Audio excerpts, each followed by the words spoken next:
प्यारे बच्चों, सुप्रभात। आज हम प्रथम ऑनलाइन कक्षा शुरू करेंगे। आशा है कि आप सब सुरक्षित व स्वस्थ होंगे। बच्चों, आज हम हिंदी साहित्य के प्रथम पाठ जागरण गीत, जो एक कविता है, उसका अध्ययन करेंगे। यह पाठ कक्षा 7 के छात्रों के लिए है। पाठ 1 जागरण गीत।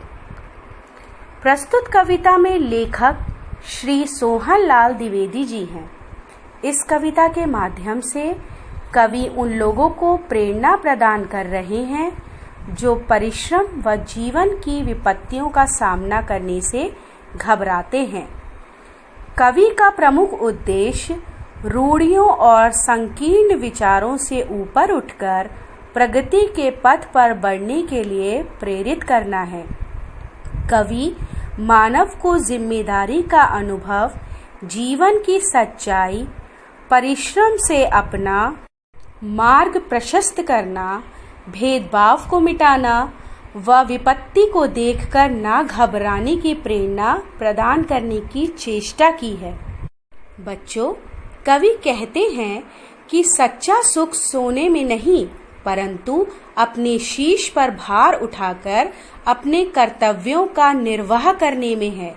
जिसे तुम अब तक कांटे का रूप समझते थे, अर्थात परिश्रम को, उसे मैं पुष्प के समान तुम्हारे समक्ष प्रस्तुत कर रहा हूँ। कविता की पंक्तियाँ कुछ इस प्रकार हैं। अब न गहरी नींद में तुम सो सकोगे, गीत गाकर मैं जगाने आ रहा हूँ। अतल अस्त्याचल तुम्हें जाने न दूंगा, अरुण उद्याचल सजाने आ रहा हूँ। कल्पना में आज तक उड़ते रहे तुम, साधना से सिर हर कर मुड़ते रहे तुम। अब तुम्हें आकाश में उड़ने न दूंगा, आज धरती पर बसाने आ रहा हूँ। सुख नहीं ये नींद में अपने सजोना, दुख नहीं ये शीश पर गुरुभार ढोना। शूल तुम जिसके समझते थे अभी तक, फूल मैं उसको बनाने आ रहा हूँ। फूल को जो फूल समझे भूल है ये, शूल को जो शूल समझे भूल है ये। मूल में अनुकूल का प्रतिकूल के कण, धूलि भूलों को हटाने आ रहा हूँ। देख कर मझधार को घबरा न जाना, हाथ में पतवार को घबरा न जाना। मैं किनारे पर तुम्हें थकने न दूंगा, पार मैं तुमको लगाने आ रहा हूँ। तोड़ दो मन में कसी सब श्रृंखलाएं, तोड़ दो मन में बसी सब संकीर्णताएं।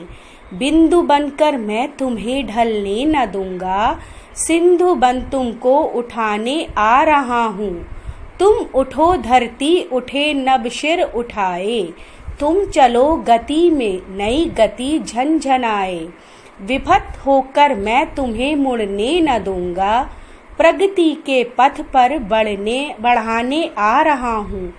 दास्ता इंसान की करनी नहीं है, दास्ता भगवान की करनी नहीं है। वंदना मैं तुम्हें झुकाने आ दूंगा, वंदनीय तुमको बनाने आ रहा हूँ। इस कविता के लेखक सोहन लाल द्विवेदी जी हैं। बच्चों, इस कविता के सार में कवि ने कविता के माध्यम से मानव को उसके जिम्मेदारी का अनुभव कराने, जीवन की सच्चाई से परिचय कराने तथा सुख दुख दोनों के जीवन में महत्व को व अच्छे बुरे की पहचान तथा विपत्ति को देखकर ना घबराने और परिश्रम से अपना मार्ग प्रशस्त करने के लिए प्रेरित करने का प्रयास किया है। बच्चों, कवि मानव को सावधान करते हुए उन्हें ये प्रेरणा प्रदान कर रहे हैं कि राह को परिश्रम के द्वारा आसान बनाया जा सकता है। कवि श्रम के सुख का अनुभव करने के लिए हमें प्रोत्साहित करने की चेष्टा कर रहे हैं। बच्चों, आशा करती हूँ आप सबको ये पाठ समझ में आ गया होगा। अब इसी पाठ से संबंधित कुछ अभ्यास कार्य मैं आपको दूंगी जो आपको अपनी अभ्यास पुस्तिका अर्थात रफ कॉपी में करने होंगे। इसी पाठ से संबंधित संदर्भ सहित व्याख्या आपके विद्यालय की वेबसाइट पर उपलब्ध होगी, जिसे आपको हिंदी साहित्य की उत्तर पुस्तिका अर्थात अपनी कक्षा कार्य की फेयर कॉपी में करना होगा। धन्यवाद।